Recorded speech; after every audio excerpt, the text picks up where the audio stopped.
Alright guys, today we're going to spend a little time going through a state of matter activity. We're going to take an ice cube and we're going to put it through all three states of matter that it is able to go through. This is going to be something that you're going to have to come back and check and record your data kind of on your own as it takes place. But before we do that, let's talk about some of the things that we're going to be going through today. Let's look at our learning targets, our ICANs for the day. So the first one is going to be just that. I can use a scale to measure weight. We're going to need to know how much the cup weighs, how much the ice cube weighs in the cup, and we're going to find that by weighing the cup to start with. You're going to put the ice cube in it, you're going to record that weight as well, and then you're going to subtract. That way you know exactly how much the ice cube weighs. And we'll talk about why we're going to do that in a minute. Secondly, I can record or graph the weight of an object. Now in this case, we're not going to need to graph anything, but we are going to need to use the table on the activity sheet to record the weight of the ice cube at all three states of matter.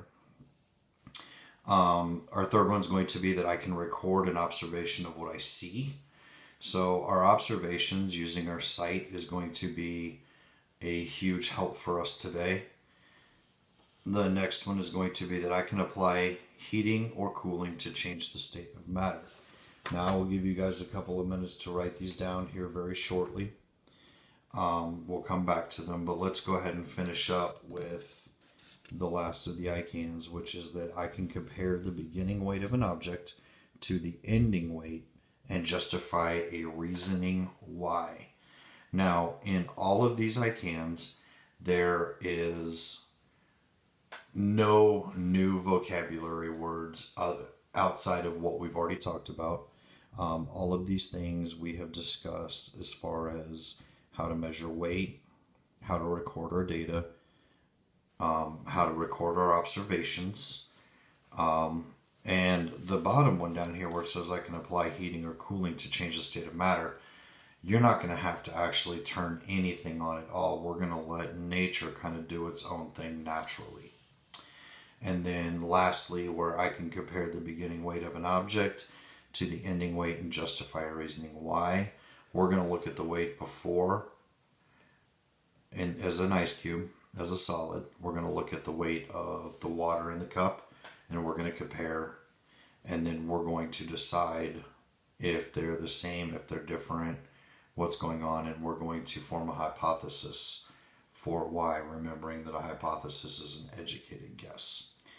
Okay, moving forward, there's going to be a few things that you need to have, and these are also listed on your activity page, that things that we need. We're going to need some sort of a food scale, and the food scale weighs at a much smaller weight, so you don't have to stand on it or put several pounds on it to get it to read.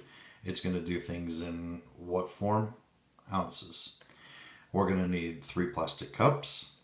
We're going to need some ice cubes.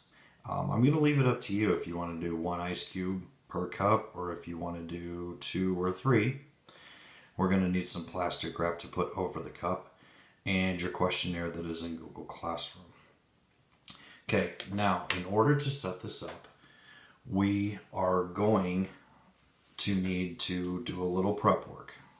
The first thing we're going to do is put all 3 of our cups out on the scale. We're going to weigh them and we're going to record it on the activity page.